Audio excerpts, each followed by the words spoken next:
Shalom, saudara-saudara yang terkasih. Sebelum kita mendengarkan firman Tuhan, mari kita bersatu di dalam doa. Bapa di sorga, pada saat ini kami merenungkan firman-Mu. Kami mengundang Roh Kudus bekerja di tengah-tengah kami sehingga kami dapat memahami firman-Mu dan kami dapat menerapkannya dalam kehidupan kami dalam Kristus Yesus. Amin. Saudara-saudara yang terkasih, pada saat ini firman Tuhan menyapa kita dari Kejadian 39 ayat 1 sampai dengan ayat yang kelima. Demikian. Adapun Yusuf telah dibawa ke Mesir, dan Potifar seorang Mesir, pegawai istana Firaun, kepala pengawal raja, membeli dia dari tangan orang Ismail yang telah membawa dia ke situ. Tetapi Tuhan menyertai Yusuf sehingga ia menjadi seorang yang selalu berhasil dalam pekerjaannya. Maka tinggallah ia di rumah tuannya, orang Mesir itu. Setelah dilihat oleh tuannya bahwa Yusuf disertai Tuhan dan bahwa Tuhan membuat berhasil segala sesuatu yang dikerjakannya, maka Yusuf mendapat kasih tuannya dan boleh melayani dia. Kepada Yusuf diberikannya kuasa atas rumahnya, dan segala miliknya diserahkannya pada kekuasaan Yusuf. Sejak ia memberikan kuasa dalam rumahnya dan atas segala miliknya kepada Yusuf, Tuhan memberkati rumah orang Mesir itu karena Yusuf, sehingga berkat Tuhan ada atas segala miliknya, baik yang di rumah maupun yang di ladang. Demikian pembacaan firman Tuhan. Bapak Ibu saudara-saudara yang terkasih, tema kita saat ini adalah menjadi berkat di dalam Tuhan. Biasanya jika kita berbicara tentang hidup yang menjadi berkat, maka pada umumnya orang berkata, hal itu dapat dilakukan apabila hidup kita telah berkelimpahan. Kita dapat menjadi berkat apabila hidup kita berkelebihan dibandingkan orang lain. Setelah hidup kita lebih kaya, barulah kita dapat menjadi berkat bagi orang lain. Setelah hidup kita lebih sejahtera, lebih makmur, barulah kita dapat menjadi berkat bagi orang lain. Ada orang yang berkata, bagaimana saya dapat menjadi berkat buat orang lain jika diri saya masih berkekurangan? Bagaimana saya dapat menjadi berkat bagi orang lain jika saya masih miskin, jika saya masih pengangguran, jika saya tidak punya jabatan, tidak punya uang?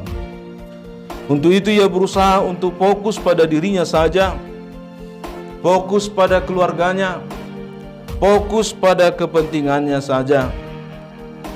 Dan sepanjang seseorang hanya fokus pada dirinya saja, fokus pada kepentingannya, pada keluarganya, maka pastilah ia tidak akan bisa menjadi berkat buat orang lain.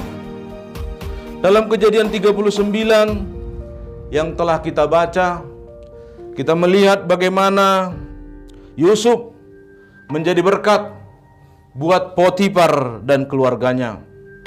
Padahal Yusuf hanyalah seorang hamba belaka. Ia dibeli oleh Potifar dari pedagang manusia yang memperjualbelikan manusia untuk dipekerjakan. Pada saat ini mungkin kita dapat berkata bahwa Yusuf adalah korban trafficking atau perdagangan manusia. Dan ironisnya, yang memperdagangkan Yusuf, yang menjual Yusuf adalah saudara-saudaranya. Yusuf adalah anak ke-11 dari 12 bersaudara, anak dari Yakub. Dari antara semua anak Yakub, Yusuf terlihat lebih dikasihi. Mengapa demikian? Karena Yusuf dilahirkan ketika umur ayahnya Yakub sudah tua. sebagai tanda kasih Yakub kepada Yusuf, maka Yakub memberikan sebuah jubah yang mewah dan bagus kepada Yusuf. Setelah abang-abangnya melihat bagaimana Yusuf dihadiahi jubah yang mahal dan mewah, maka saudara-saudaranya menjadi iri hati dan mereka membenci Yusuf. Selain itu, hal lain yang mengakibatkan saudara-saudaranya membenci Yusuf adalah karena Yusuf sering melaporkan kepada Yakub tentang kenakalan abang-abangnya. Hal ini membuat saudara-saudara Yusuf semakin tidak suka kepada Yusuf. Puncak kebencian dan kekesalan dan ketidaksukaan saudara-saudara Yusuf adalah ketika Yusuf menceritakan mimpinya kepada mereka.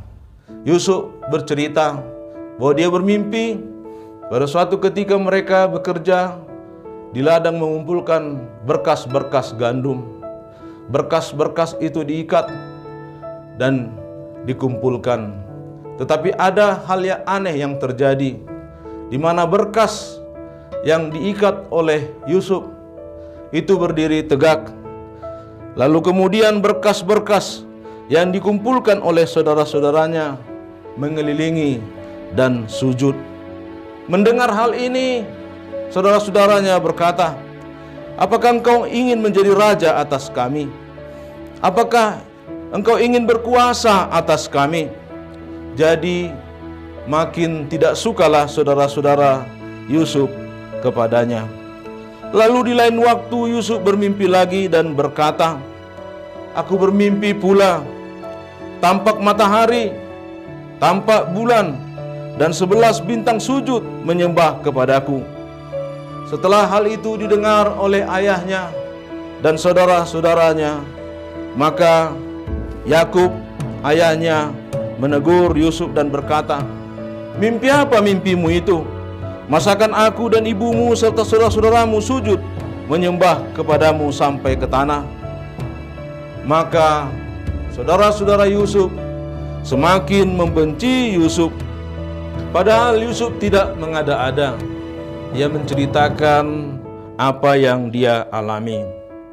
Tetapi hal inilah yang membuat Yusuf dibenci oleh saudara-saudaranya. Pada suatu hari, Yakub memanggil Yusuf dan berkata, "Kakak-kakakmu sedang mengembalakan kawanan kambing domba kita. Susullah mereka, lihatlah keadaan mereka, dan laporkanlah kepadaku." Yusuf segera mengatakan kepada ayahnya, "Baik ayah, saya akan pergi menjumpai mereka." Ketika Yusuf menghampiri abang-abangnya, saudara-saudaranya tersebut berkata, "Lihat, si tukang mimpi telah datang. Ayo kita tangkap dia, lalu kita bunuh, kita masukkan ke dalam sumur, dan kita katakan kepada ayah kita bahwa ia telah diterkam oleh binatang buas." Itulah keinginan jahat mereka. Tetapi Ruben, salah seorang dari saudara Yusuf, dia tidak setuju kalau Yusuf dibunuh. Dia memberi saran agar Yusuf ditangkap dan dimasukkan ke dalam sumur. Akhirnya Yusuf dimasukkan ke dalam sumur. Di dalam sumur Yusuf meratap. Di dalam sumur Yusuf merasa sendiri. Dia merasa tidak ada masa depan. Mungkin Yusuf berpikir, inilah akhir dari kehidupannya. Tetapi ternyata kehidupannya masih berlanjut. Ia dikeluarkan saudaranya dari sumur dan dijual kepada seorang pedagang manusia. Dan dari pedagang manusia itulah Potifar membelinya. Ia tinggal di rumah Potifar dan bekerja sebagai seorang hamba di sana. Saudara-saudara yang terkasih, dalam keadaan seperti itu wajar jika Yusuf mengalami akar pahit yang mendalam. Wajar jika Yusuf membenci abang-abangnya yang telah menjualnya. Wajar jika Yusuf hidup dalam kemarahan. Tetapi Yusuf dapat mengatasi persoalan pribadinya. Ia tidak larut dalam masalah yang menerpanya. Ia tidak hanya memikirkan masalahnya. Ia tidak hanya memikirkan kejadian di masa lalu. Ia hidup hari lepas hari. Bahkan di kemudian hari, Yusuf berkata kepada saudara-saudaranya, "Memang kamu telah mereka-rekakan yang jahat terhadap aku, tetapi Allah telah mereka-rekakan untuk kebaikan, dengan maksud melakukan seperti yang terjadi sekarang ini, yakni memelihara hidup suatu bangsa yang besar." Saudara-saudara, Yusuf memang tidak seperti Potifar yang memiliki banyak harta. Ia tidak memiliki pangkat yang tinggi. Ia tidak memiliki kuasa, tetapi ia memiliki hati yang lapang. Ia memiliki hati yang mau peduli. Ia memiliki hati yang mau berbagi. Kualitas kepribadian seperti itulah yang menyukakan hati Tuhan, sehingga ketika dimanapun Yusuf berada, maka Tuhan menyertai dia. Jika kita membaca kisah Yusuf selanjutnya, kita akan mengetahui bagaimana ia difitnah dan masuk ke dalam penjara.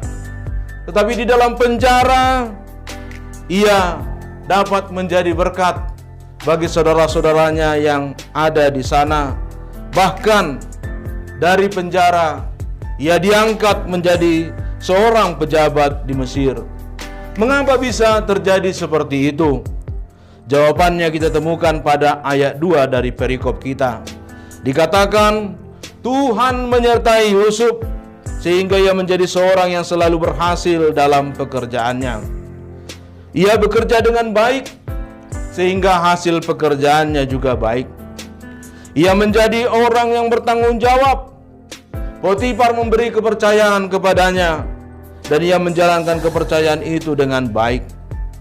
Ibu bapak, saudara-saudara yang terkasih, orang Kristen sering disebut sebagai orang yang percaya. Kita percaya kepada Tuhan walaupun kita tidak pernah melihat Tuhan. Kita percaya kepada Tuhan walaupun kita belum pernah bertemu dengan Tuhan. Kita percaya bahwa Tuhan ada dan Ia adalah Tuhan yang Maha Kasih. Ia juga adalah Tuhan yang Maha Adil. Kehadiran Tuhan di dalam kehidupan kita mendorong orang percaya menjadi seseorang yang dapat dipercaya. Hidup Yusuf diberkati karena dia percaya kepada Tuhan, tapi sekaligus juga bukan hanya relasi dengan Tuhan yang dia perlihatkan, tetapi di dalam relasi dengan sesama, ia menjadi orang yang dapat dipercaya. Hidupnya diberkati supaya ia menjadi berkat buat sesama. Oleh karena itu, kiranya pengenalan kita kepada Tuhan boleh semakin bertambah, dan seiring di dalam pengenalan kepada Tuhan, iman kita bertumbuh dan hidup kita boleh menjadi berkat bagi sesama kita. Amin. Kita bersatu dalam doa.